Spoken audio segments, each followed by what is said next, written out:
Holy Bobs, and welcome down to the Chain Dogs podcast, live every Wednesday here on YouTube. Hello, Spotify. Hello, Apple Podcast. Hello, Amazon Music, and everywhere else you might be listening to this. Live every Wednesday, YouTube. Come and join in the conversation. Get in the chat and come and say hello to us and watch these back as well. Hello to everyone in the chat. Hope you're doing well. And we've got Sean back. Hello, Sean. Hello, I'm back. Welcome back, Sean. Welcome back after the craziest show in the history of the Chain Dogs with the IAPA announcement after announcement after announcement after announcement. I was so gutted I couldn't do that show, honestly. Because that was you love them shows. You love the IAPA shows. I mean, I've not been to the Orlando ones before, but I've been to two European ones now. Obviously, Orlando is the one where it all kicks off, man. And I don't know if it feels like this every year. But I guess that's accurate. Oh, actually, yeah. Not gonna go into that bit. No, avoid that one. This is not a drama. On brand, I guess, isn't it? But no, I don't know if you guys felt the same, but I felt like this year's IAPA at Orlando, it felt like more E3 than it ever has. It just seemed like so much stuff. So many updates happening. Well, yeah.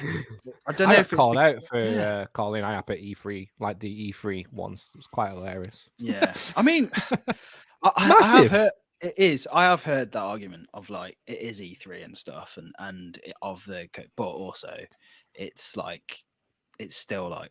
Oh, let's not go into it, but it is still a business thing, right? It is business, but with really nice lights and pretty trains. It's business before fandom, I guess. I think. Only business. No, it was incredible to see how much stuff was coming out, and it was just so exciting. There's loads, even away from all the coaster stuff, like the amount of like new, kind of flat ride concepts that were coming out were like insane. Is that Da Vinci one? Who was that from? That was mad. I don't know, but it was crazy. Yeah. It actually moves as fast as that wooden thing span around.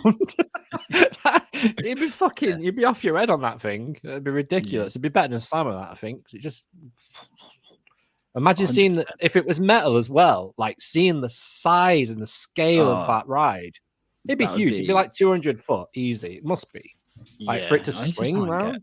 I need to get a video up of it. But ridiculous. But, yeah, it's all good. Condiment Cow stole the show. Yes. Condiment Cow, yeah. Okay. That was amazing. I missed. It's a cow that you squeeze. You squeeze the udders, and then sauce comes out of the udders. What you choose, so you can see what. Michaela didn't make that up. That is Condiment Cow. That is it. Condiment Cow. Everybody, Condiment Cow in the chat. Only at IAPA. Let's get a moo. Let's get a moo in the chat. Let's do that. Oh no, because that's going to go into cheese. No, wait, no, we're not yet. It's not cheese hour yet. It's not cheese cast. Oh, let me find it. Oh, here it is. All the photos are so low res, but here we go. Condiment Cow. There it is. Amazing. That actually looks like it's in situ as well. Like that. Look, but one of them looked like it was actually in a restaurant. Like it's actually, I think they are. The day after IAPA on what you call it? iDrive. Someone in the first restaurant is like, I'm having that cow that's coming up. Yeah. Oh, that's funny. It's so ridiculous the things you see there. Like I remember when I went last November, there was this company, I can't remember the name of the company, just showing off I think just augmented reality technology, but just like in the form of just obviously cameras, but like they had a massive Raven animatronic like right by their stall, and the cameras were in the Raven's eyes. Whoa! And they had a massive screen put up where you could basically see the camera was projecting onto that screen, and like you could see yourself standing in front of the Raven, and stuff, and like walking around, and you could see the raven's eyes like tracking you and stuff if you got close enough to it. It was fucking sick. Like it was summon the crazy. raven. That's mad. Yeah, they had a similar thing that we did where it was at the last one in London, where Joe got scanned, by a big 3D scanner thing that you stood into, and then it projected yourself onto like this big torso that was like a giant. It was like 20 foot something. Whoa! No, mate, no. It's going to be like full size, massive person, but it was just half of it, so it's probably about 15 foot high. But yeah, the aim is that they're going to get these in outside museums or just places of interest that just go get scanned and then just be like, yeah, it was pretty cool. It was really cool. Am I right in saying this? But didn't you used to be able to get scanned at Asda and then they'd 3D print you? I think some places did. Asda. Asda. Legit. Such a random thing to say, but like just talking about weird shit. That was weird shit. I remember someone like having a little 3D printed figure of themselves on Facebook somewhere. I'm sure it was. I'm sure you could do it. Let us know. Yeah. Yes, it very much existed. There you go. Yes, it was. 10 stores did it. Nice. Let's see who's in the chat. Let's go to the chat. So, hello, Laura. You actually made it. Hello, how you doing? Hello to ads. So did Claire. Claire's around. Yeah, Claire here. She's on a lunch break. We're going to go down the list. Apparently. I'll say hello. Theme Park 2030. That ginger one, not Carl. Hello, CV Vlogs. Hello, McCall. Yeah. Hello, John. How on back travel? Coast of Giants. Laura again. Emma, how we doing? How you doing? World of Thrills. Claire, yes. Also, you're on your lunch break. Let's chat Disney. Oh, we can't do it yet. We're not going into it just yet. Sorry. Oh no. Yeah. Hope you got a big lunch. Thank you so much to everyone. We have to switch around the schedule, boys. Time is of the essence here. Clearly. Yes, it is. Let's go. So it's Joe. Hello. Joe gets annoyed if I don't say hello. You're being asked something here, Sean. Oh, the grown tube noise. I don't want to do it because it's going to end up on out of context chain dogs. I actually haven't been practicing. I used to do it. Really God, just give it a go. I can't do it. No, then choose. I used to do it so good. Yeah. That was rubbish. But yeah, I'll practice it. I used to do it so well, but I'll practice. Okay, for the next, next 3 episodes, you get a go at it. Well, you only get 3 episodes to do it though properly, so you get maybe 3 chances. Maybe Christmas special. I'll practice it for like the next few weeks, and then you're just talking grown. But that used to be like my party trick, like years ago. Well, nice. When I say party trick, I was maybe like party when I was in year 6 or something. But yeah. Anyway, that conversation is derailed. It always does, mate. So what? Speaking of derailing, so Nemesis is dead. The track has shown up in the car park, bent, very bent, and very grinded, and very. I wasn't ready to see that so early. I'll be honest. I know. I was not prepared to see a corpse on Twitter, to be honest. I did not want to see. You need to put a spoiler alert on it, or like a trigger warning, mate. Yeah, trigger warning. Dead body here, right here. Dead crab. Yeah. They're moving fast. That's good though. They are. Jesus, right? I wonder what the Phalanx are up to. Wow, they're up to something. Crazy people sending people wristbands. I wonder if we're going to be able to buy bits of track. Maybe on a plaque, and there's only going to be 50 of them, and then all up on eBay in the next 2 years. No, what will happen is YouTubers will buy them to do a review, and then inflated price. That's what happens. I went politically, Sean, with my. He was just like YouTubers going to buy it and review it. Exactly. On eBay. I was waiting to see that 3K, that $3,000 Wicker Man statue be reviewed, but Someone has definitely like. I don't know if that got purchased or they just changed it because it just looks No, so it's derpy. been purchased multiple times. Yeah.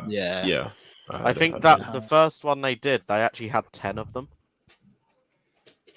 10. That first version of them. Whoa. there I was thought they something were like 10 of original them. though. Like so there was 10 different original versions Or something because like they're that. all Like- man-made, aren't they? They're not. Yeah, like- but they might have made 10 of them at a time. wow. But Well, yeah. Yeah, if that track doesn't get sold, then Oh, there was only one apparently. What? I thought there was loads. I thought there was quite a few. I think is that how many have they actually sold in the time of Wicker Man Well, being up? Might Wicker have just Man. been the one then. I don't know. I think it's the one. I'm sure that one was in there for ages, and then It one was in there time- for It was, and then years. you've got the really derpy one now. Yeah, the Yeah, derpy it's one. Someone different bought now. that. But it had gone and said sold out on it, didn't it? That's what happened. It was like one day it was just like it's just gone. So it was definitely a different one. So I There was think only it's one only Wicker Man figure. There was some smaller couple ones. That Oh. might have been what I was Oh, thinking. okay. Of, the small Yeah, ones. yeah. I think so because that would be, you could mold that. But these things are like, man, So like you can tell the how many- artist is getting less interested each time. The current one looks like the head from Art Attack. Yeah. Just walk into the Wicker Man shop. That is an Art Attack. The artist is probably just doing it from memory now. They're just like, oh, not Oh my another god, one.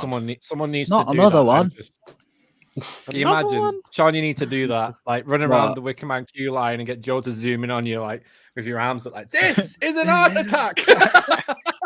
I'll do it. Do it. That'd be And amazing. while I'm at it, I'll do a wow as well. Yeah. Let's do it. Oh, that'd be so yeah. funny. I mean, My yeah, head's off on one tonight.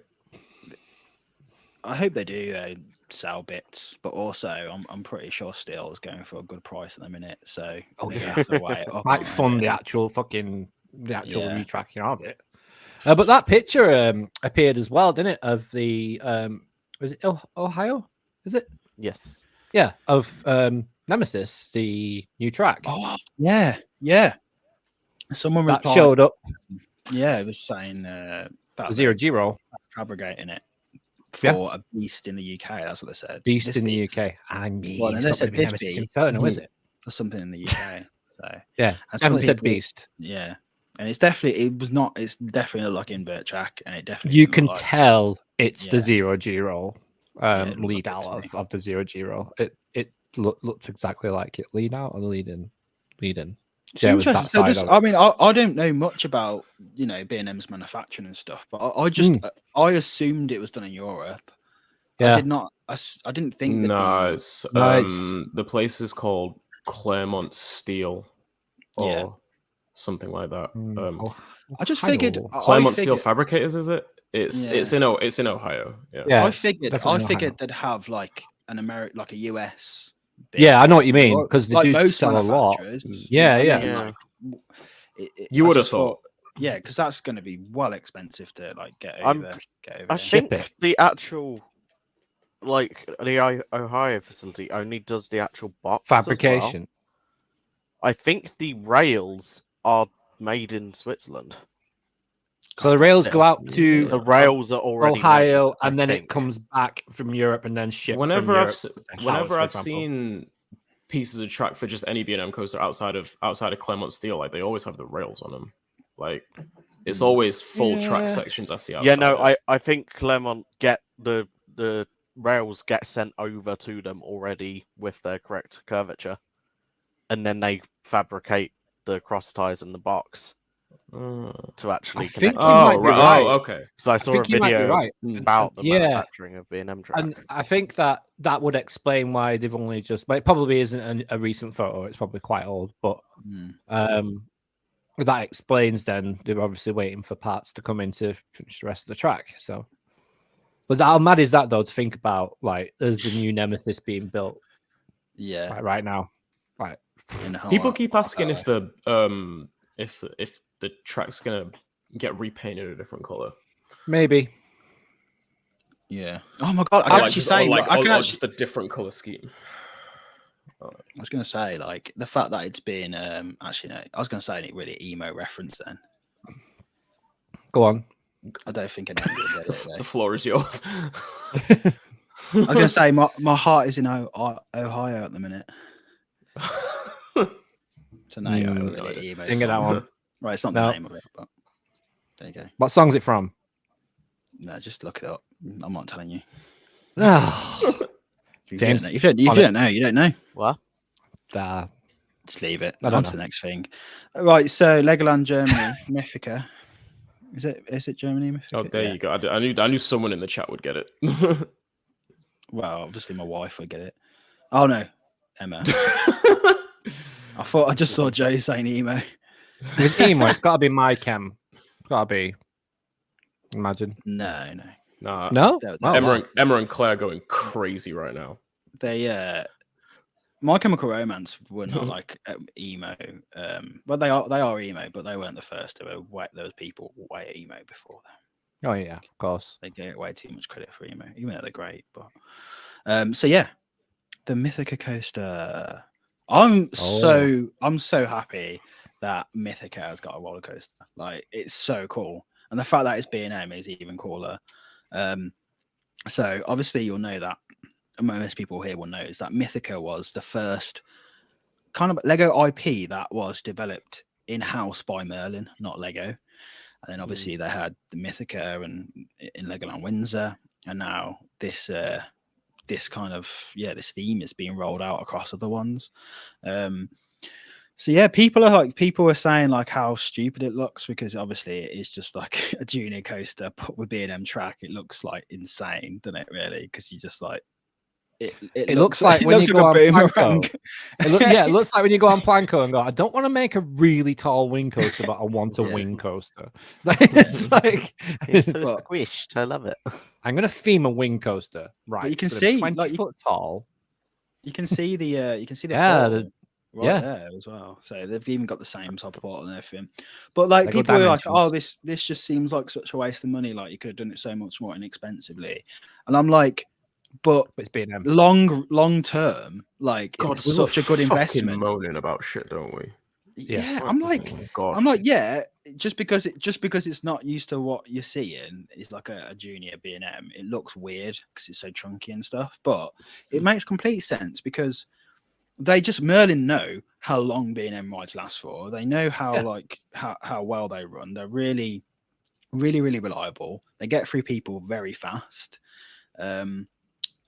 And yeah, it's just. I mean, think about it, right? So most B&Ms that we're starting to see, they last around like 25 years. The ones that are going on average. This is going to have like hardly any forces on the track. It's new track. This could easily last like 50 years, right? Like, like this is going to run forever, and it's not going to have any downtime.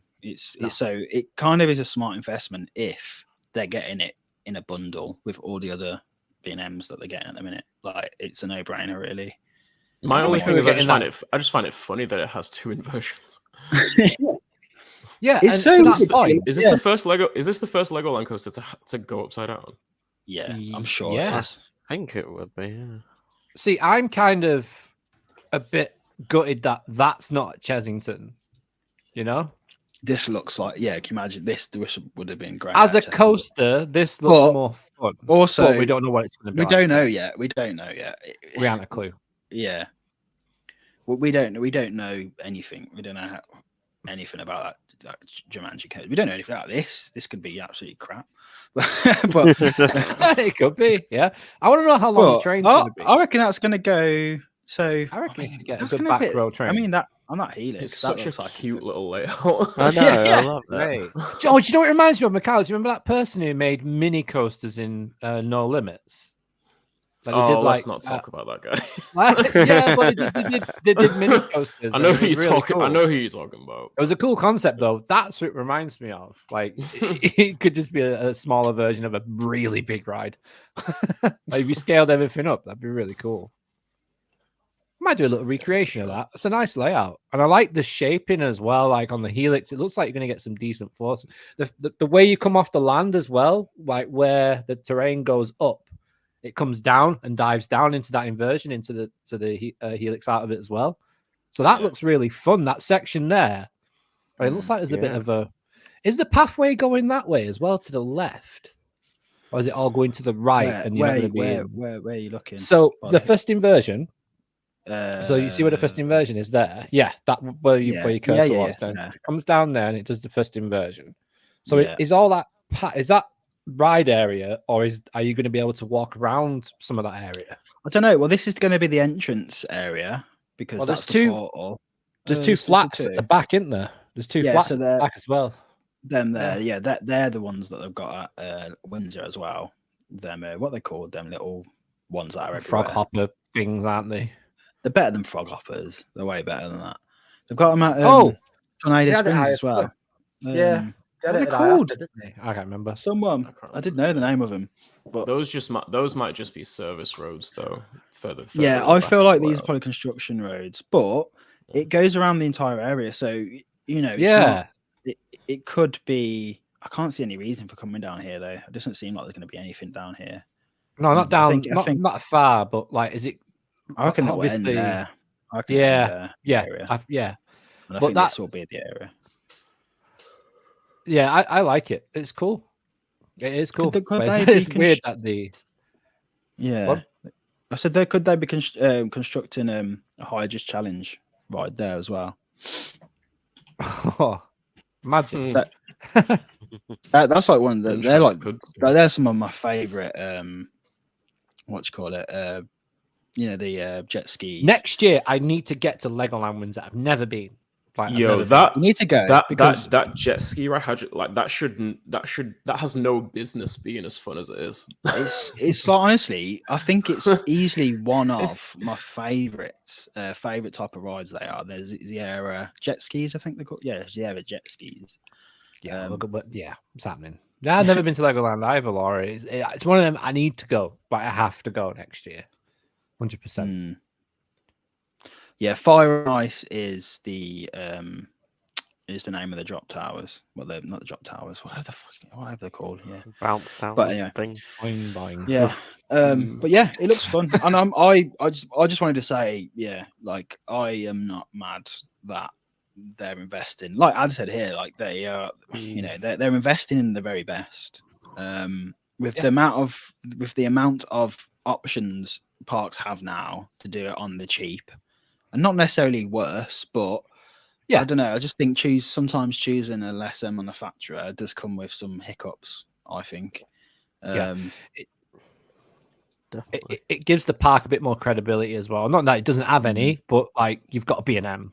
Like it's a big statement to make from a theme park. I'm a B&M Huge stan, statement. and I'm standing in for the rest of my I life. love B&M. I love B&M. Amazing. But yeah, so that's that.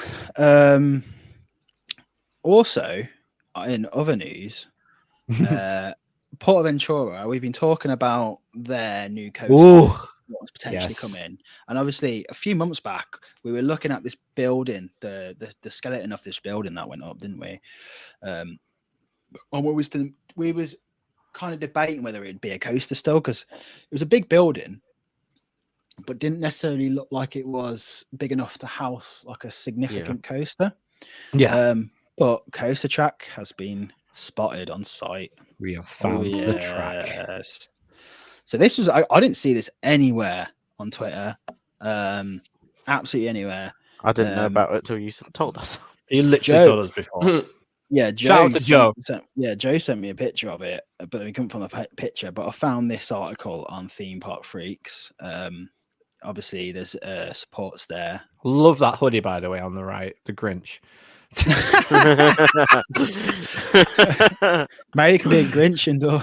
Oh, Grinch themed Yeah. indoor coaster. Yeah, I mean, could be. Yeah. But the spot where this is going to be going, the building, it's an indoor coaster, is actually in far west area. Yeah. So here's just some pictures. There we go. There's some There you track go. there. Yeah, and some curvature pieces as well on the top of the stands. So it looks to be from the type of track this is that it could very well much be this multi-dimension coaster that Intamin from Intamin, yeah, from Intamin, definitely. I think, which is such a 180 to what we all thought it could be. Yeah. we never thought. here's There's a like a proposed rumored layout. layout. Yeah, proposed layout. So obviously all indoors. We've got a spike here, got a turntable here. Love the idea of a spike just indoors with theming, lasers, lights, fog, everything. Be brilliant. Yeah, this could be. Because the one on Hagrid's is epic, and you just all you do is you go through a bit of fog, and then you go back through some fog. But like indoor with like music, and it'd be so good. It would be so good. I'm trying to work out the layout of this. So I'm guessing that'd be the station. Yes. So it comes out here. Yeah, I think it Launch, goes out. maybe? I think it goes out the left side. Up, and then it does a swing launch. Yeah. Drops down, does Yeah. launch, swings out, swing launch. Yeah. Nice. And then completes the track. That's a pretty big. That looks like a pretty big drop. Yeah. To then just go into a break though. That looks weird to me. Yeah, I mean that's got to be a with the fact that it's finale. looks to be an SFX so or multi-dimensional, whatever they're calling it now. Wait, no, is the train going the other way? Is it launch out the station down up into that Did it hill? go that way? Yeah, Make more sense. No, it's got well. Again, this is proposed, isn't? I don't even know where this has come from. To be honest, this could just trains could be rotated. Yeah. Oh yeah. True. Yeah. Good. Very, very good point. The multi-dimension part of that I completely forgot. Yes. Yeah. we just literally mentioned it, and then we all forget. The picture next to it literally shows the direction of the layout. Oh, with the red layout. Oh yeah, it does. Direction of travel. It goes to the turntable first, and then does a swing launch. Oh, okay. So it does good. Yeah, okay. But I still don't know where this has come from because I need to translate it. But yeah, I think we showed this, didn't we? This this concept of the multi-dimension. Oh, is that what the spike's gonna do? Oh my god! Imagine that. Holy shit! That'd be mental. This is such a small video. I am hyped for this. If it's that, which is what it's looking like it is, I'm over there. I'm gone. That is so good. That's gonna fill a gap like at PA, big time, for an indoor attraction like that. Yeah, definitely. It's gonna be so good. Oh, okay. That's hype bit. That is crazy to me that the train lifts and spins at the same time. It'd be like, whoa, as you're going up and you're turning. Yeah, nuts, mental. Go on, and you know what? Isn't it so fitting, given the rumors that are circulating and gaining a bit of traction, that Universal might be considering purchasing again? Do it. Yeah. Do it. They need to do it because that would I heard this get drudged up recently, and I mean, like this comes up every now and again. To be honest, it's not the first time. Like I heard it get drudged up recently, and then again, like maybe like last week or something like that. Apparently, the rumors have been gaining traction. Like considerations have gotten more concrete. I don't know. Personally, I don't know. I don't really have much sort of like bearing of whether it will or won't happen, but I would like to see it happen because I've always thought that Universal needed a presence in Europe. Yes, and if they, because they did used to run it as well, so they've got experience. like they used to have. Yeah. So they've got experience running that park basically, and they've now got a few more coasters than what they had when they had it. But it's the foundation's still the same. So I mean, they know what they're going for. See you, Claire. And they know with the success of Shambhala as well, that when they put Shambhala in and how much of an impact that had on that park, drew so many people. So if this is going in, is this the start of it? Like, because this feels like a very Universal ride to me. It doesn't feel like a PA ride at all. It feels like it's got Universal creative behind it as well. To me, that's what it seems like, because it's very out there. I'm not saying that PA creative couldn't think of this at all. I'm just saying that it just feels like a very Gringotts-esque type ride where it's just balls to the wall, theming, crazy turns and twists, and technology as well. The technology in that ride is just crazy. I think it's worth bearing in mind when this was first announced, it was shortly after IAPA. Obviously, IAPA was at Barcelona last year. So the whole of the industry went to Barcelona and did a big tour around PortAventura. So it wouldn't surprise me that, you know, they've got like the best working on this thing. It probably even got signed at IAPA. Potentially. Yeah. So yeah, it's mega interesting. It's just so cool that like they've considered this type of ride to go in there. Absolutely, because they've built a big ride, you know, and that's had success. So let's try to they've got that park now, like Shambhala and that in the same park is fucking mind blowing to think of. The choice you've got there. Nice. I'll probably wait like 6 months before I go there because the queues will be just intolerable. That's one thing you can do with sorting out Universal if you take over. Get them queues sorted. It's just a bit ridiculous, isn't it? Just wait till after the summer. It'll be fine. Yeah, true. And then imagine if they put an Intamin multi-launch in there as well afterwards. Like, just the possibilities are endless if it's Universal. Europe's first Universal Velocicoaster-esque ride. Yes, please. Thank you. Well, no, because that's going to Park Warner, isn't it? Yeah. Nah, but like proper Jurassic Park themed in Europe would be nice. Yeah. I mean, I don't need another Jurassic Park themed ride, personally. I think we've got a good one already. Don't need one in Europe. Are you that much of a fan that you need to see more Jurassic Park? I want more raptors, man. More teeth. More teeth. More teeth. More teeth is needed. Let's have similar level coasters with different themes. Back to the Future. See how creative. Back to the Future themed Intamin multi-launch. Yes. That'd be cool. That'd be better. I'd be here for that. Yeah. You'd definitely rather that than just another like clock tower in the plaza that gets hit by lightning every time it launches. Speaking of creatively themed Intamin multi-launches. How about the one popping up in France next year? The one with the really nice train. The one where we saw the new trains for them last week. Diddy's got its trains out. That sounds so wrong. Well, you know, is what it is. Get your trains out. Get your trains out. That was literally announced like 8 hours after we did our show last week. It was literally the day after. That was annoying. Always the way, isn't it? Have you got a picture, Sean? No, I'm looking for you right now. I'm pretty sure I put them in the two tatters, not titties, by the way. Be careful on Google. Yeah, they're in our CD chat on Twitter. I put them in. All right, yeah, we will be CD chat. CD chat, mate. Oh, see, sometimes it's easier for me just to Google because there's so much in here. Just shite. Here we go. Teeth themed coaster. Joe says, "What like the movie Teeth?" Nah, fuck that. No, thank you. That should be a scare maze, though. That'd be freaky. Look at that train. I'm just saying it. I said this before we went live, but I was like, this put for me every other train reveal at IAPA to shame. Man. Yeah, like, quite comprehensively, honestly. Look how detailed this thing is. Like, it's just nuts. I mean, compare this to Wildcat. I mean, I wasn't here.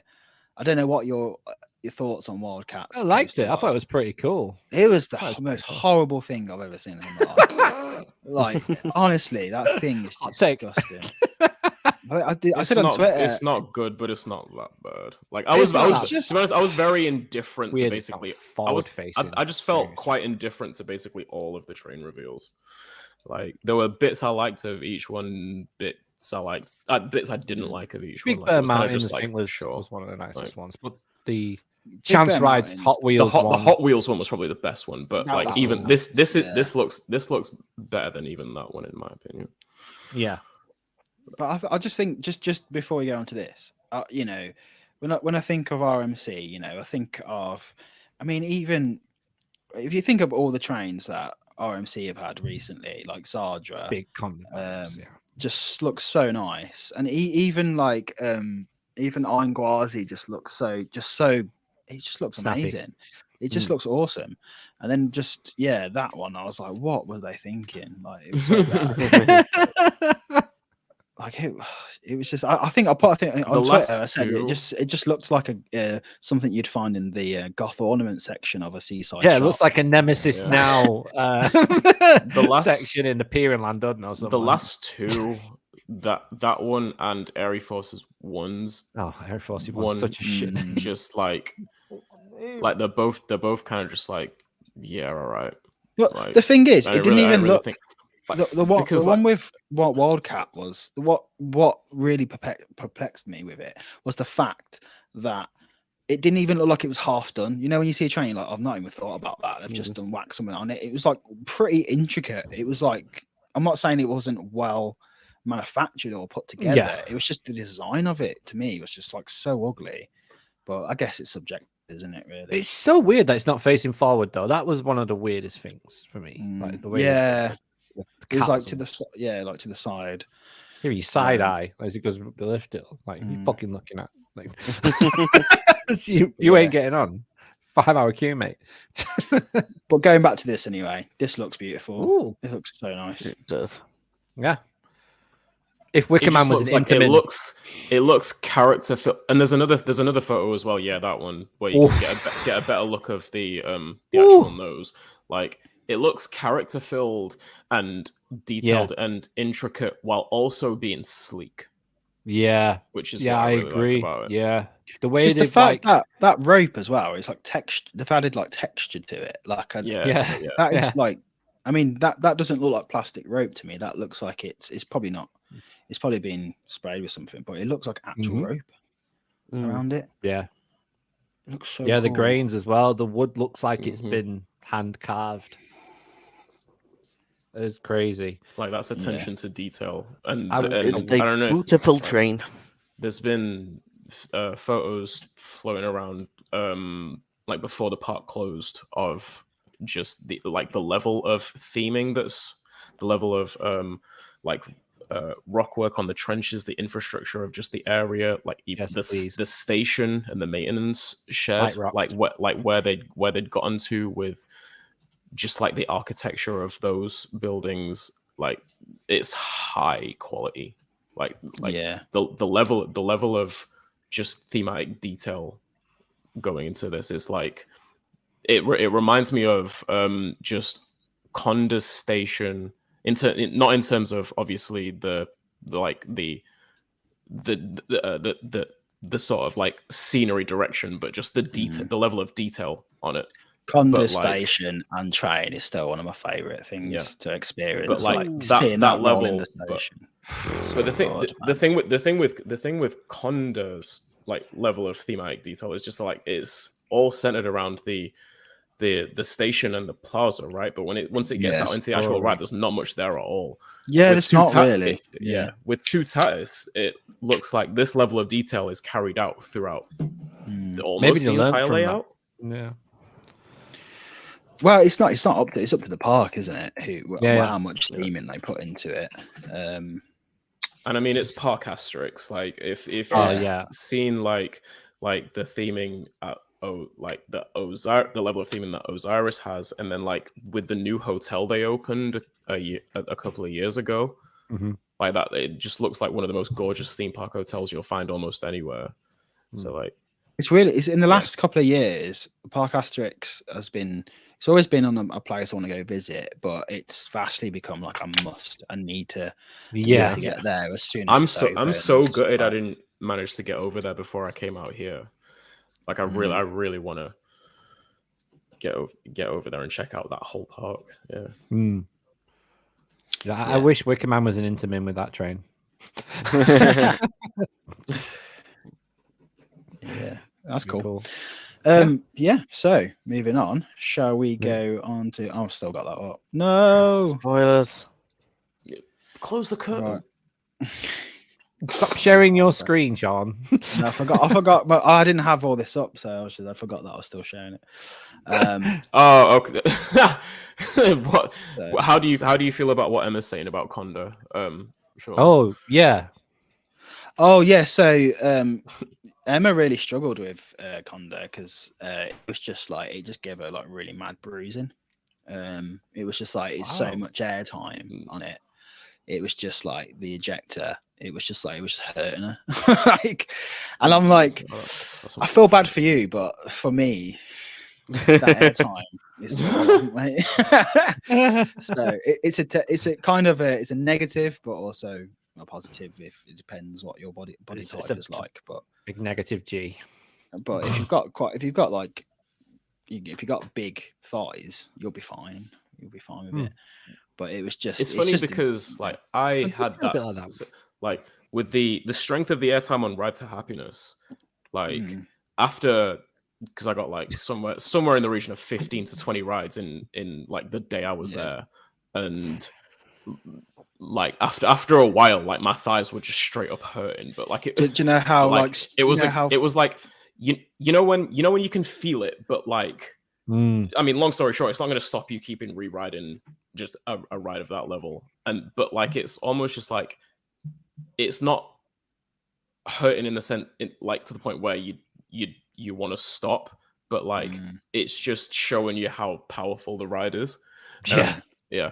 That's basically how I felt. it just sounds so funny to someone who is like not in like in an enthusiast, where you're just like, yeah, it really hurt. I mean, I did 20 rides, and they're like, you did 20 rides. And Are you?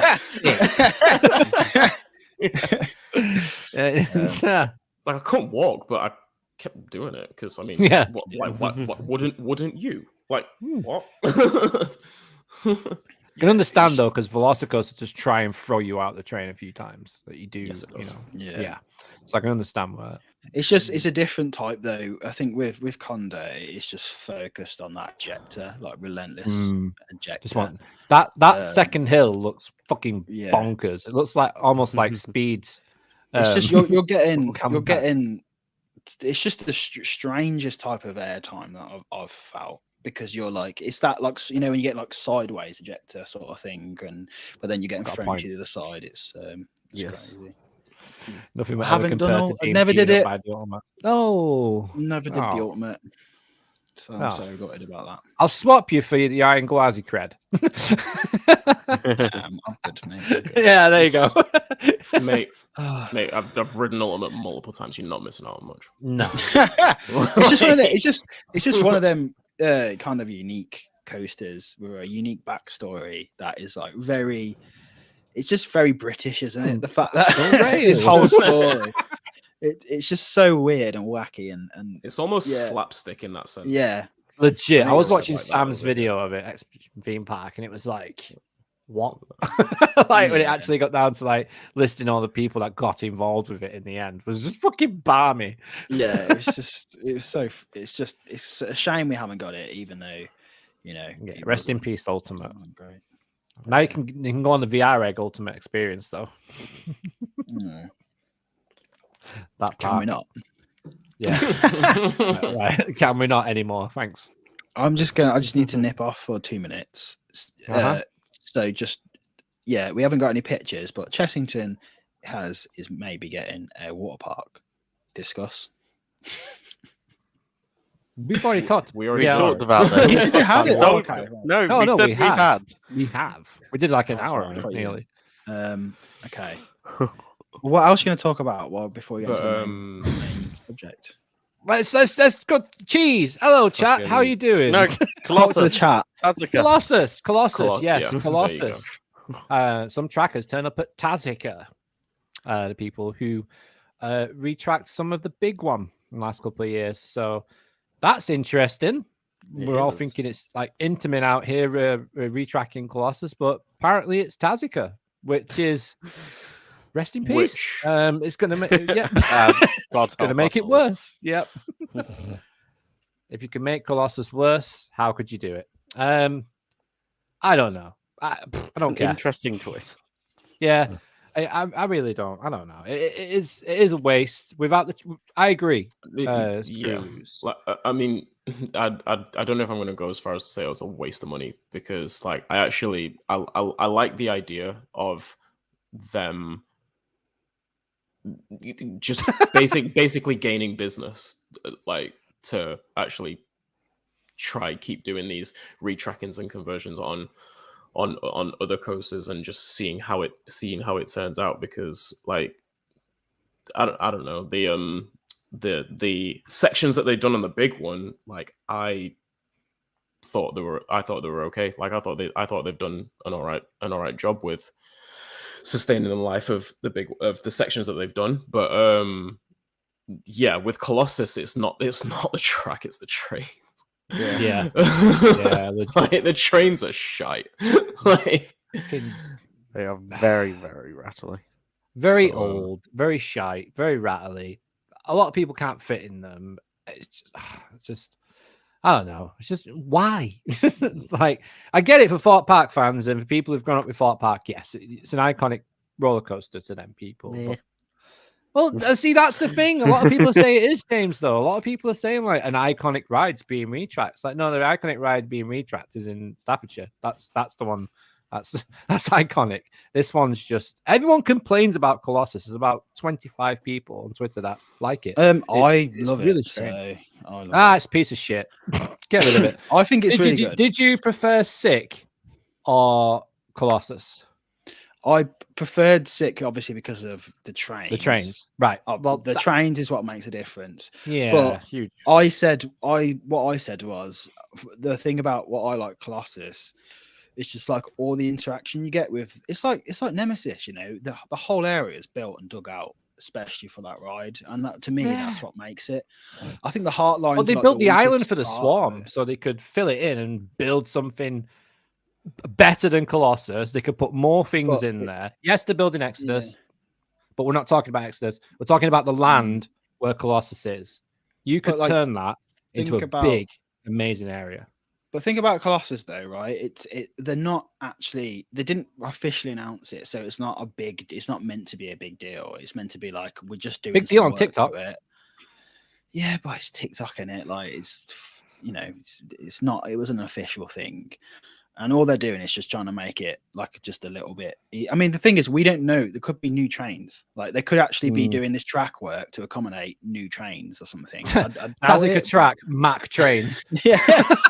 It could be. They could have found some manufacturer who could do trains to fit a certain track. I thought it was going to be Zamperla, obviously with the new Intamin, the way they're working with Intamin track now, redoing them, and the rumors around Top Fuel Dragster as well. There's like my big takeaway from this Nemesis. The Colossus retrack is that it's just them looking after the ride, whether you like it or not. They're just doing some maintenance to it, fixing probably some high stress areas. There's still a lot of people who do like it. It's still a very popular coaster for the general public. It's not. It's just the throughput shit on it. No, mate, I think it's genuinely terrible. It breaks down a lot, but that might be in part due to why they're redoing it all up and stuff. I like it. Yeah. I think it's good. I think it's important. It was an important coaster for that park. People know Thorpe Park for it, who have grown up around the area. Yeah. And at the end of the day, there was never going to build a new. They're building Exodus. They're building Exodus. That's our new coaster. They're not just doing that. They're building Exodus as well, which is going to be like the tallest coaster in the UK. For how long? But what I'm saying is that's what they're doing this as well as that. Is that not a good thing? They didn't need to do it. Then don't just. But they don't have to do any waste of area, waste of a coaster, waste of money. Don't have to do any permissions because it's already there. It's not going to cost them that much in terms of doing it up and stuff. And plus, Tasker are a great company, and they're getting into the coaster building. This is going to be like a second major thing, so it's great for them as well. Great for a British manufacturer. I don't know where the idea or notion that it's straight up just not going to go well has come from. Shit, right? Like I know that the trains. Well, are people the say that issue. about Nemesis as well, but it doesn't mean it's true. Yeah, well, that's how Like- I feel about it. So I'm just not asked. I know the trains are the issue, but like, have they not done a good job with the big one? I was confused with the amount of cross ties on the weightlessness section going over the entranceway. Regardless, I'll have say they that. not done a good job with making those sections smoother? I think they have. Brutally. But I think they've done a good job on the track, like as in recreating the track. That newest bit is probably my least favorite bit of the whole coaster now. Like it feels really bad. Like no two ways about it. I'm a fan of it because it's unsmooth, or because you can feel the the transitions transition in and out of it. It just feels because of the lesser smooth sections before and after it. Nah, it's not that. It just feels very different. It feels very jolty. Yeah, I was getting. like I can't really. Yeah, it's like it's weird lats on it. I can't.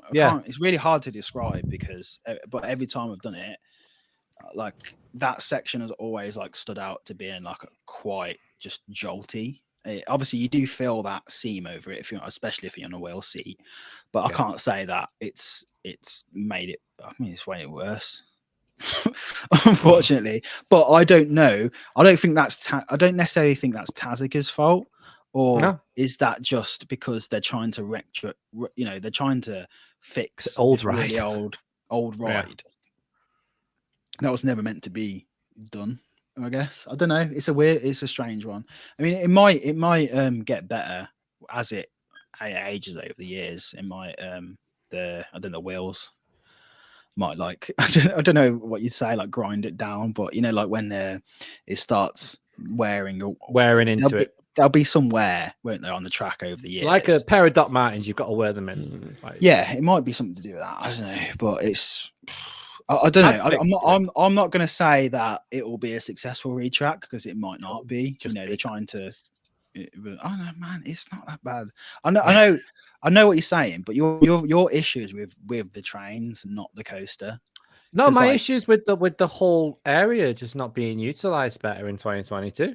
But hopefully, if they could open up that area, like they you want them to redo the whole area it's like no. You want them to redo the whole area every few years, like not few years. What is that? What is been there for ages? It's been there for 20 years, and it was part of the reason why Thorpe Park elevated itself in terms of its image and the park and just the park in general. Like it was. Didn't they build like 3 rides? Let me finish. It was part of that whole just pivotal time period in the mid 2000s of Thorpe Park just elevating itself onto the nationwide, view of major parks in the country. Like, I don't see why the whole area has to be reimagined every night. I personally like the area as it is. Yes, the coaster isn't that good anymore. It hasn't aged well. Like for an Intamin coaster to need significant, redevelopment after 20 years, it should be able to last longer than that. But the area itself, the quality of the infrastructure is still there from when it opened from what I saw last year of just how it looks. And sure, like it could use a clean, but the area is what it is. So I think all I'm saying is that you've got a coaster there that they're choosing to spend money on to, retrack, basically. We don't know. It's like a multi-year thing. It's not going to be done in 1 year sort of thing. They're doing bits by bits. So they're doing what Tazza could do, which is they're scanning rides and then they're replicating the track exactly how it was. That's what they do. They scan the rides and it's like what Az says here. Problem with Tazza is they scan and replicate the tracks. Doing that to Colossus will simply copy all the issues that it has. Now, that's if they don't have to move the supports. Like they had to move some of the connectors for the big one's track for the new piece to put in. They had to change it. Mm-hmm. So is it going to make it worse? Is it going to make it better? But that area to me is just a pathway. Like I've ridden Colossus so many times now. It's just not. You've got the superior version of it up north now. It's like Thorpe Park with Exodus. They're going down this new frill area, this new frill with Exodus. They want the biggest coaster in the UK.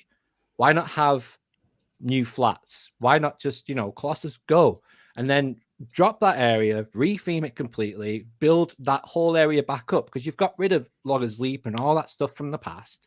Move the whole area forward. That's all I'm saying. Like you can do it. Doesn't have to be done, but it's a choice you could make. You could re-energize the park by doing multiple things one after another. The way they established themselves by doing project after project after project, that's how they got people through the door. Not doing anything for 12 years doesn't get anyone through the door. Yeah, but they are not. They're doing this as well as a major coaster. Like they're literally doing they're literally doing both, at the same both things. Time. It's not like this isn't. They're not going to like remarket Colossus and go, okay, come, this is a new ride. They're just doing maintenance on a ride. That's literally what they're doing. Like, and like you say, like that's like your perspective. I do agree. I would like more flat rides. But the fact that they've not flipping removed that, like that, what is it? Samurai, not Samurai, Slammer, because it's so expensive to get that out. Like, there's obviously issues with like trying to get into that part. It's way more expensive to put in flats than you'd think. That's what I'm thinking, because there's no reason why that would still be just sitting there. So yeah, I don't know. Like, I just think. You don't like it, but I know there's so many more people, not just on Twitter. It's not that I don't like it; it's just that I don't want it anymore. Like, but I do, and there's loads of other people who do. The only people who seem I hope to you enjoy it. Well, yeah, and I will. And I'm not moaning. I will quite happily go on Colossus if it's got a 10-minute queue.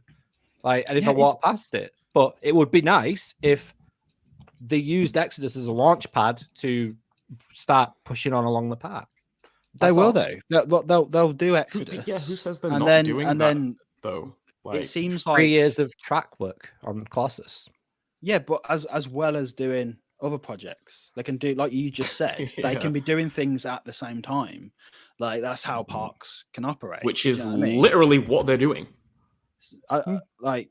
I'm not saying you're wrong, because to be honest, I've read most people agree with your line of thinking, Luke. But what I'm saying is there's also a lot of people who like Colossus and like moaning at Thorpe Park saying, why are you doing this? I'm like, yeah, but that's just your opinion. Yeah, of course. That's just like your opinion, man.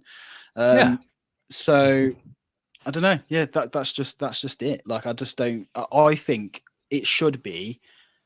We should be going, okay, even if it's not like your favorite ride at Thorpe Park. No, they're spending money in the park, man. They're not only. I'm not bothered about what they're spending, that they're doing it. I'm bothered that I feel like nothing's going to happen in that area for a while because this is happening. That's what I feel like, and that's what lets me down a bit. They need to. Well, let's be honest. That the reason that part Sora Live's sinking, like it's just a fucking jet ski ramp, and that's right next to it. I mean, come on, like is that actually sinking? Is that what's that? Yeah, it's sinking. Every year it's slowly. And they took the lake out of Colossus. They took the water out of Colossus. It's just a concrete base. It looks like shit. Like, if they're going to do the retrack, then they need to spruce the theming up as well and all that stuff. So it makes me feel like nothing's going to happen substantially in that area while they're doing this with Colossus. And obviously they're not going to get rid of it after spending 3 years worth of retrack on it. So But if they start spending money on that, then they'll surely be like, well, we need to spend money on making the area look good again. Like what I'm thinking with Thorpe is, I would personally rather see them do that. Yeah. What I'm thinking is what they're obviously spending money in just doing Colossus. I just think they don't need to do that. It's obviously they can just keep on running it as it is, but they're doing it. And they're doing Exodus, and it seems like there's activity going on at Darren Brown's as well. Because I think they lose the license emptied out, hasn't it? They lose the license is up. Yeah. The license is up. So they'll have to do something there. So I'm just thinking, like, okay, since like, you know, Merlin as a company has gone, it's come off, it's not public anymore. It seems like money is being spent everywhere, and that's same as what's happening with Thorpe. Yeah. Before, Thorpe was just like that. No one thought obviously didn't think about it. They just like, oh, here's a new little IP thing. Here's like a rethemed indoor coaster. Here's that. But they're actually like treating it as an equal now to the other resorts. So I've got high hopes for it, which is, I guess, what I'm trying to say in a really long way. But yeah, I guess let's just look out for what's going on. But that's the great thing about his hobby, is that there's so many different opinions, and we love it. You know, it's so boring. How long Sardot left on its lease? Matt said I'd rather keep Colossus and develop a new area in the island behind Swarm, which I would agree with. Like, that's been rumored for years. I mean, digital. It's been rumored. It's been rumored for years, and like everyone has their opinions on what should go there and stuff. And yeah, but like that, I would rather see that, and then them put money into restoring Colossus's area up to what it. We might make it on the beef calendar. Get it on the calendar. Let's go. Just the Chain Dogs logo. A bit of marketing. There we go. So, shall we get into the Battle of the Bobs? Yeah, might as well. We've had Battle of Colossus. Might as well Battle of Bobs. Let's do it. Right. So, yeah. So, Bob Iger is back as CEO. Bob Chapek, which is basically Twitter's arch nemesis, has gone. He's gone. He's been fired. Well, he's out of here. Nah, he's been. Was it like a $20 million payout as well? Like he apparently, I read an article today saying he found out he wasn't gonna. He was stepping down. Well, he found out he wasn't going to be the CEO the same day as it went public. Wow. So, yeah. I mean, I bet the people different. I bet the people who he fired throughout the pandemic are very happy about that. Because, like, you know, they didn't get a flipping payout, did they? Yeah, anyway. And that speaks volumes, doesn't it, to how Iger actually came back. He emailed the cast members and the staff first, before anyone else. And he wrote that he can't believe that amazingly he's writing this, that he's now CEO again of Disney Company, which is great. It's awesome. Nikki said he's low key, high key being sacked. Yes, I think he genuinely has. It's like, Bob, don't come in tomorrow, mate. There's 20 million. Goodbye.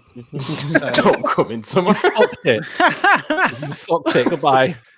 Yeah, I mean, this has been a long time coming. $29 for Genie Plus. What the fuck? That's just fucking outrageous.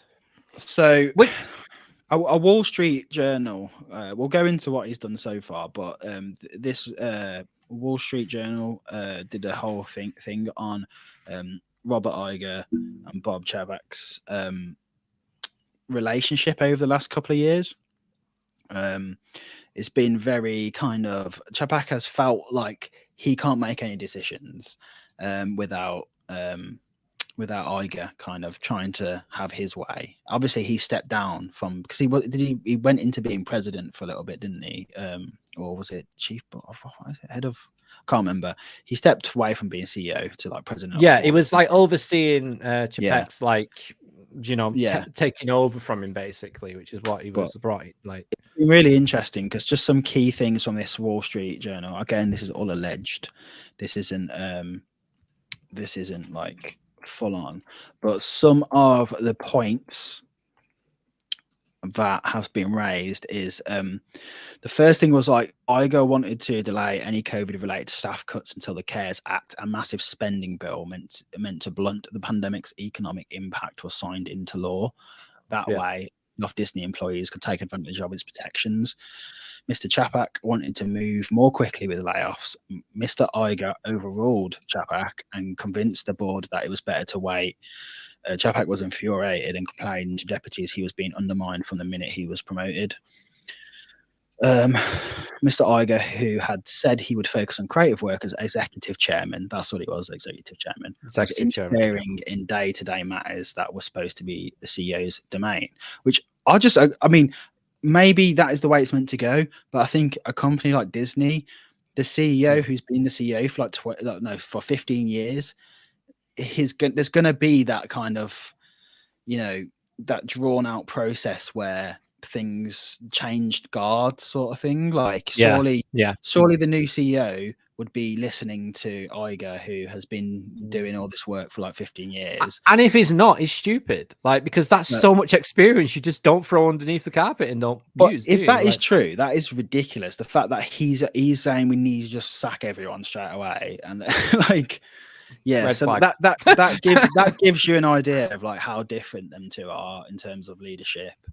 And then the next point is, since leaving the company altogether last year, Mr. Iger has been known to dominate lunch conversations around Los Angeles with talk of how he thinks Chapek has taken Disney in the wrong direction. Mr. Iger also feels that Mr. Chapek was too responsive to changes in Disney's share price, which obviously means once there's a dip in the share price, Chapek being like the business background he is, basically a banker or whatever, is like, we need to just change something straight away rather than just let the share prices do their thing. The shares in the day, like it's the stock market, they're going to fluctuate. Like, so Mr. Iger was alarmed by increases in prices at Disney theme parks that Chapek argued would boost revenue and limit overcrowding. And then he's reported to saying he's killing the soul of the company. Yeah, it's Chapek. You keep saying Chapek. Sorry, Chapek. What? Chapek. Chapek. Yeah. Chapek. Like paycheck. Okay. Yeah. I don't care. I don't care.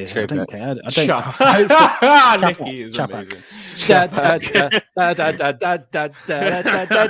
Bingo. If that goes on to out of context, then no, it's Nicky now. There we go. Oh, you're already on out of context. Did you see the link I sent? Yeah, I saw that. My suspicions about Nicky are mounting now. But yeah, so that's the state of their kind of relationship. So since Iger has come in, he's basically reversed the biggest thing that Chapek, is that right? Chapek? Yes. Chapek. Yeah. Chapek. That's what I just said. Yeah. Okay. So he's like Chapek. Yeah. Like paycheck. Yeah, it's the same thing. Chapek. All right. But yeah, so one of the biggest things he did was separate out the media and entertainment department. So that created DMED. Someone correct me if I'm wrong here. This is just some of the loose research I've done. So like he basically separated that away from the main company. So before that, everything, media, programming, Disney Plus. Can I just get on with it? Let me just get this out first, guys. Come on. Right. Let me finish. Who are they? So like DMED basically took away all the, I didn't know this, but they took away all the creative freedoms that the studio heads had before. So think of your Pixars, all the people who actually, all the studios that create the content were not in charge of any of the projects that were getting put forward to him, where it was going to end up going in terms of a theatrical release or onto like Disney Plus. So that's why like all these big massive films have been like being released straight to Disney Plus. Yeah. Because like they've got no control over it. So I mean, if you just look at like their theatrical box office takings in 2019 was 4.4 billion domestically in America, right? This year it's just reached 1 billion. because they're not releasing anything at the box office, which is now the reason why they're struggling, because they're not making any money on any of these films they're releasing, because they're just trying to focus on just trying to get more subscribers to Disney Plus, which isn't happening because people aren't subscribing to Disney Plus for the latest films. They're already they're not. People who do that are already subscribers. Can I give a quick example of that? Yeah. So Tales of the Jedi came out on Disney Plus, and that did better numbers than anything that's ever been put on Disney Plus. Because it's new, it's bringing new 10-minute shorts. Yeah. People who are going to watch Hocus Pocus 2 are already subscribed. Yeah, of course they are. Yeah. If you released that at the cinema, it would have got people to the cinema. Like Disney being like pretty much the biggest like they release the most films. They're not releasing them to cinema. They're killing the cinemas off like by not doing that. So they're not only got a monopoly over that, they're also not sending people there. So that's a big thing. But I think ultimately so this is just what I'm leading up to what Iger's done. The first thing he did was he literally fired Kareem Daniel, who is the head of DMED. He was basically Bob Chapek's right-hand man. Basically everything, he's been working with him for like years. And this actually made Kareem Daniel the second most powerful person in Disney, because he was the person who come from Goldman Sachs. He's a banker. He was the person telling people what programs could be made, what films could be made, where they end up to. So that's why Iger's just fired him off. And he said in response to that, he said he's basically taken DMED from being its own separate thing, which is still owned by Disney, but also operated as a different thing away from it, entity, bringing it back into the central part to surround Disney the way it always should be, because he said did this to honor and respect creativity as the heart and soul of who we are. This is what I'm saying, man. This is like all the good things you want to hear. And he says, I fundamentally believe storytelling is what fuels this company, and it belongs at the center of how we organize our business. Absolutely. So yeah, he's that straight away he's come back and he's like fixed the main issue, which is Disney was created out of creativity, out of creating these stories, these films, animations and stuff. By just like putting that to one side and being like, we're going to get that to be operated as like just a business, just solely as like a business venture. It's not the way I don't think Disney, and I think this will have kind of a ripple effect across the whole of the Disney brand into the parks and stuff. Definitely 100%. Like he mentioned something about moving on technologically as well, didn't he? About like with the creative side of things. So hopefully that means we're going to get some more in-house, new build rides and attractions for the parks as well. More research going into things from Disney, not from outsourced companies as such. But I think it's going to be just. They need to sort pricings out in the parks as well. Like they need to do something about it. It's ridiculous. It's Disney, and yes, people pay it, and they will make money, but they've lost a lot of fans. Disney have lost Disney parks have lost a lot of fans. How much it is to go, and how much it is to get things in the parks. Literally, if they sort out Genie Plus to be like back to even how it was when I went. I'm not paying $30 to fucking Genie Plus to get a time for 7 hours in front of me. It's ridiculous. The thing is, like Genie Plus, when we did it, from my perspective, I'm not like a full on. I'm not in Twitter. I'm not like diehard Disney. I like all the theme parks. That's what I go to theme parks for. I'm not just full on Disney. It seems to me like the full on Disney fans hate Disney Genie Plus. But like Genie Plus for me was way better than just the 3 fast passes you got that you had to book like 2 months in advance from a previous trip I did. Like Genie Plus, when it was like $15, you only need it at a couple of the parks. You don't need it at every single park. You only need it at like Magic Kingdom and Hollywood Studios. Probably, That's it. yeah. That's literally it. And if you know, like I got someone to show me how to use it in the right way, which I guess is a design flaw because it shouldn't have to be that hard. But once you know how to use it properly, like we got in like easily when we was at Magic Kingdom. We ended up doing like 9 rides on Disney. Yeah, I did a video and we'd ridden 14 rides by 3 p.m. There's nothing wrong with it, in my opinion. Yeah. There's nothing wrong with it. I mean, it's just expensive, isn't it? But it's that it always is going to be Disney. It doesn't matter how, like if people like Iger or not. Like it's still an expensive thing. It's still Disney. It's still like a greedy company. But that's not the. I don't think that's the issue here. Is like how we know it's a kind of a greedy company, but taking away everything that made it what it is, like them little things you got. You know what I mean? Them little things that details. made it, you know, for example, since the pandemic, you know, park hopping that needs to come back, not just that just need not be from 2 p.m. Yeah, that's an easy win. That's such an easy win for the park. Get rid of the reservations, don't need it anymore. Obviously, for a lot of people, making annual passes available again would be a massive one. The biggest one, I actually think, even though I've never used them because I don't stay on resort, but the free airport shuttles, like that should be something that is just standard. And that was part of your package. That's insane that they don't supply that. Like that should be there. Dining plans as well. They've not come back since the pandemic. Oh wow, I didn't even think about that. Yeah, no, they haven't, have they? No, the dining plans is what a lot of families relied on. Not because it was necessarily cheaper. I think it's been proven a lot of times that it's not even that much cheaper, but just to have a dining plan just makes the holiday a lot simpler. Just everything's done, everything's paid for. Yeah, you know your budgets, don't you, then as well? Yeah, and that's a big thing for traveling families. But just all the little things that I can't even think of right now. But I mean, I remember when I went back to Disney on my recent trip, and it just felt like it was lacking something for me. I don't know. I can't really put my finger on it, but it was just a lot of little things that it just didn't feel the same.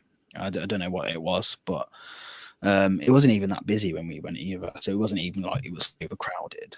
But yeah, it's an interesting one. But I think I read somewhere something that got leaked was when Iger, the first day Iger was back, he put out an email telling all the creatives to bring in their scripts that had been like rejected, so they could read through them again. So there you go. Like that to me, that's positive. I mean, like out and back, Iger's a great politician. He manages to make everyone feel warm and fuzzy. Chapek was awkward and put his foot in it when talking publicly. Well, he's a CEO at the end of the day. CEO is a CEO. We're not. I don't think anyone's saying like he's like God's gift or anything. It's just some people. He just understands the company. He understands what makes Disney Disney. Yeah, and he brought in Marvel and Star Wars. So there's a lot. Let's hope some Star Wars scripts get through them cracks, and we get a new couple new Star Wars movies. That'd be great. Would love that.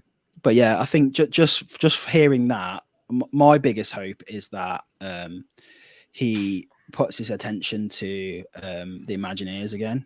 And get them going 100%. Because they have suffered massively from getting rid of all them Imagineers. Most of them Imagineers now have gone off, created their own companies, are now working with Epic Universe, and literally Universal are reaping the benefits of Disney sacking everyone because there's all them talented people that they've lost for good now. Like they've got their own companies and stuff. They're not going to go back. So they need to address that again and get the creatives back in and get them working on the parks and stuff. That's my one hope. But yeah, that's it. I mean, apart from that, people are saying that they need to make a big change with some of their streaming services, because like Hulu, they're the majority shareholder of Hulu, but then 33% of that of Hulu is owned by Comcast, which is Universal. So by 2024, they struck a deal. So by 2024, Disney has to buy the 33% back of Comcast, which could be around 22 billion. Wow. So Disney have to make a decision. Do they want to still own Hulu? Because it seems like they're going to have to choose out of ESPN and Hulu in a way. because they've moved a lot of shows. So they did. So if you got Disney Plus, you know that Yeah. there's Star is attached to it as well, which has got loads of Yeah. different things on it, not just necessarily Disney stuff. Yeah. So maybe they'll pull out of Hulu and have whatever they've got there as part of that Star service that they may have. I don't know. I don't know too much about it, but like Peacock's a massive streaming service over there as well, isn't it? Like that's what they put the Velocicoaster. That's what they put the Velocicoaster documentary on. I actually had to get a VPN to watch that when it first came out. So the way it happened was Disney bought Fox, which made them you know, a shareholder, the main shareholder of Hulu.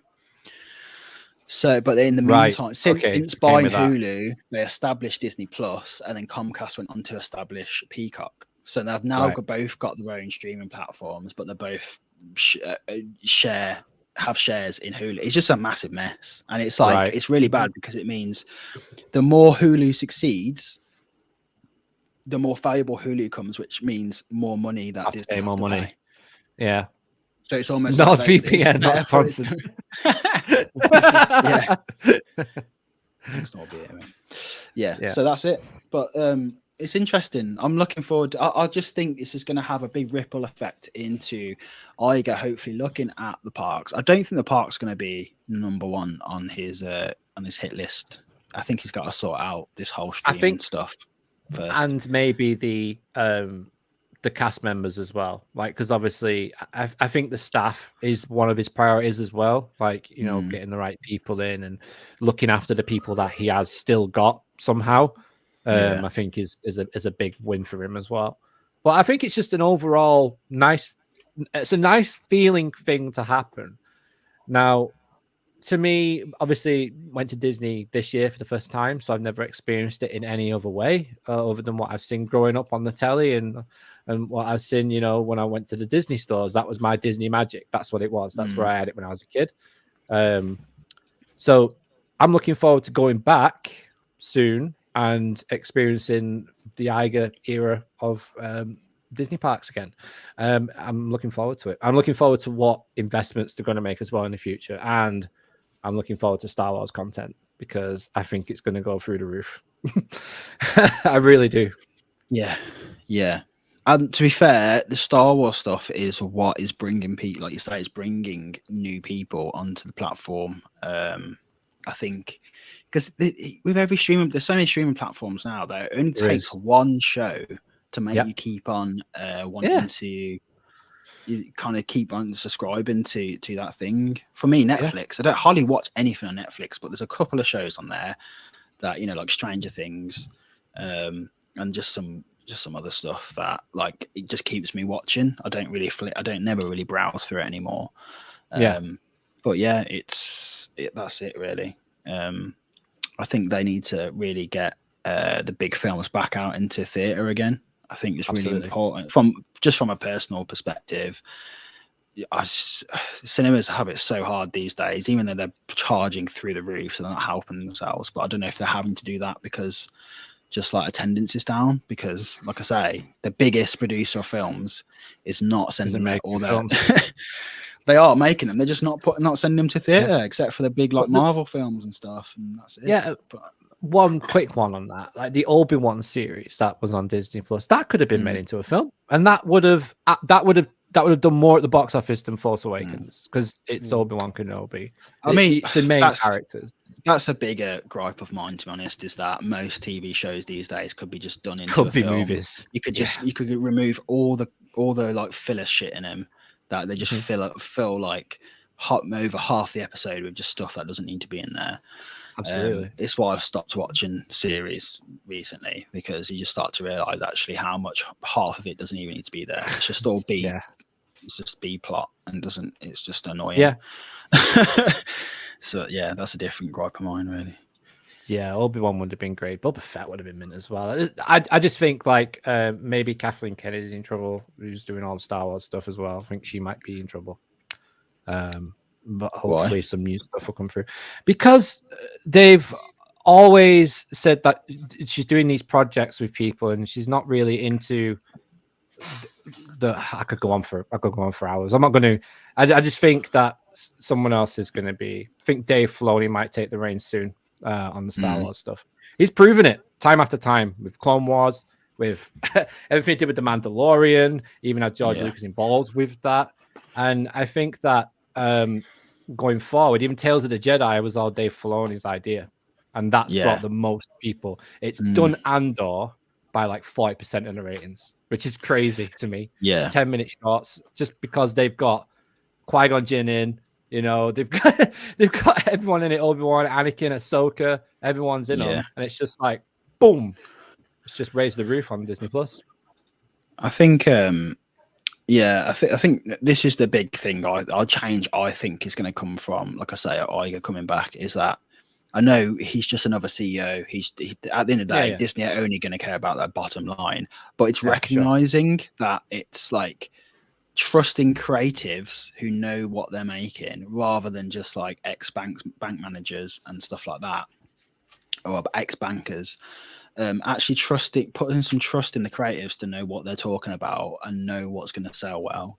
Because people will watch Star Wars no matter what, even if it's garbage. Like they'll still watch it. They will still sell. But then, like, if you make something good and then get the fans on board, they're gonna be way more invested into it. They'll buy more merch on that specific series.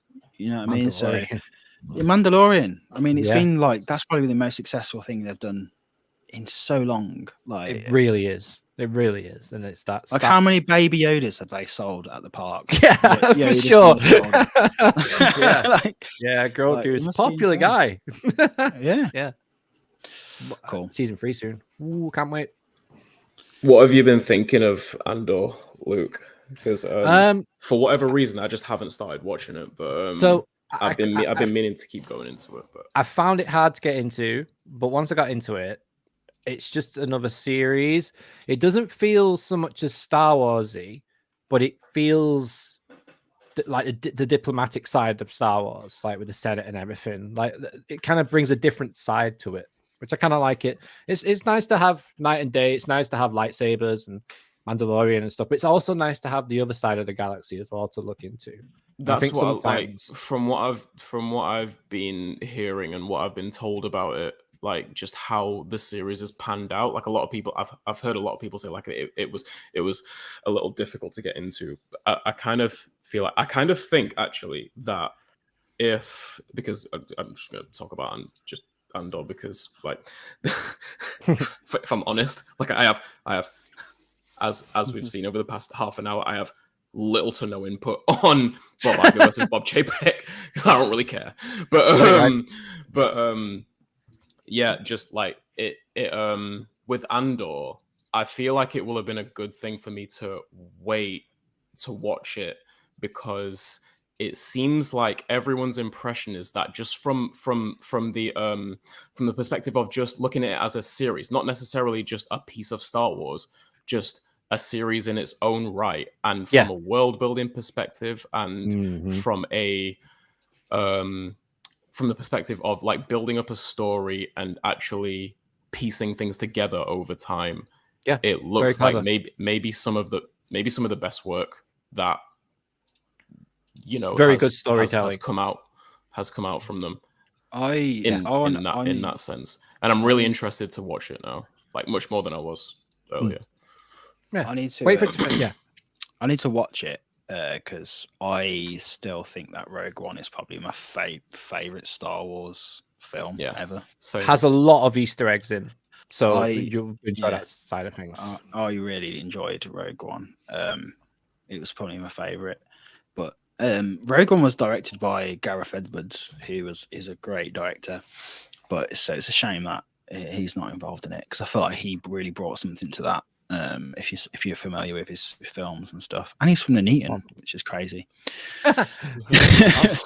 Just down the road. And Rogue One was such a great. That the ending of Rogue One was fucking epic. Man, it was so good. It was amazing. A goosebumps moment in the cinema, and that was mental. That was mental. But yeah, no, definitely check out Andor. It's great. Season 3 of Mandalorian's coming out, and then I think we're getting a Tales of the Jedi season 2 as well. Which, so like you say, let creative create things and let people who make money. Like that's how you've got to run Disney. You know, you've got to trust your Imagineers and everyone else. I guess it'll be interesting to see how it pans out over the next few years. I'll be enjoying Universal during that time. Like, just someone just keep me updated on, just give me a little updates on what's happening. I guess I'll be. We'll let you know when Genie Plus goes down. I mean, I've got a lot of. I think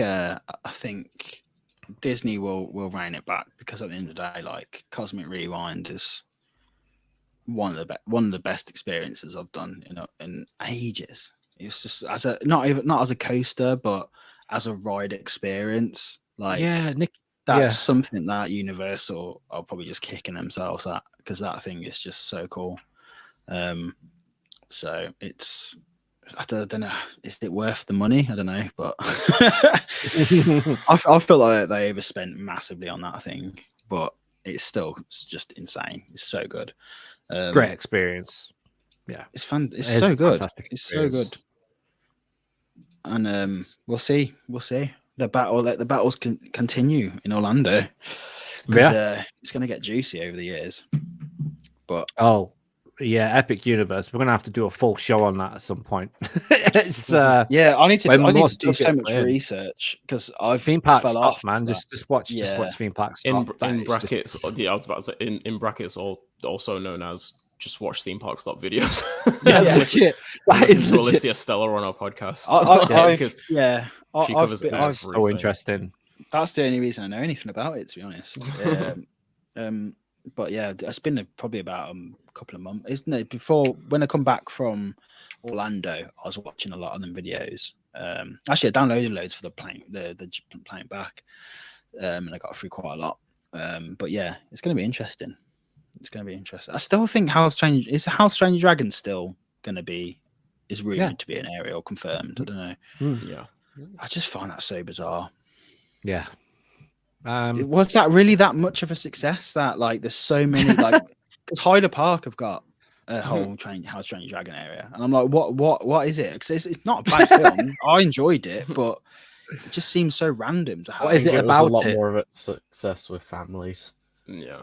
It was a really successful franchise for families. Yeah, but by the time it's built, then kids are going to be older and not care about kiddie things that they're interested in. I think like it's How to Train Your Dragon, and I know Kung Fu Panda isn't a featured area in Epic Universe, but it is in Universal Beijing. But I think it's those two brands, or those two just series of films, have done so well over in Asia as well. Yeah. And it may just be a way of Universal looking to have more of that market come over to, draw more of that market over to the park as well.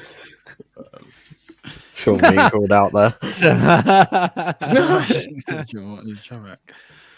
Yeah, I don't know. Like, I just, from a mainstream perspective, I can't see that being. I mean, I'm obviously wrong. Like I say, I did really like the films, but I just didn't think it was like that big of an IP to make a whole area off it. But obviously, I'm wrong in that. Rings area. Lord of the Rings area in a theme park needs to happen. Yeah, we talked about that, didn't we? We said that. Those rumors have been flying around as well. It's just there on a plate. Like, the problem is they just didn't hit, did they? Like, the Hobbit. If the Hobbit films hit the same way Lord of the Rings, maybe, then it would have been different. I think we would have seen that, but it just Rings of Power did really well on Amazon, really well. That was up there. But I've heard some bad things about that. Like, have you? I thought it was fantastic. I thought it was amazing. Is it good? I thought it was better than the Hobbit stuff. Yeah, I thought it was way better. It was. That's called New Zealand. Luke. Yeah, to be fair, that is. If you want to do that, go to New Zealand. You can actually go walk around the Shire. I love that. Like, do you see, like, when, I don't know if they still do it now, but a few years ago, when you got a plane to New Zealand, the Yeah. kind of the video that played and you introduced it was like the cast members from from the film. From the film. Yeah. Yeah. Just I remember seeing that. Yeah. It's so funny. Yeah. But there you go. All right. So yeah, good. there we go. I think we're done. We're done. Anything from the chat? Let's have a look. Anything Cheese. from the chat. Yeah, cheese. What's your favorite What's cheese? your favorite cheese? Yeah, Luke already did that. Yoda on the shoulder. Yeah, Yoda on the shoulder. Yeah. No, I think we're done. Cool. I think we're All good. right. Do you want to close the show out? Yeah. No, we'll do. I'll press the button.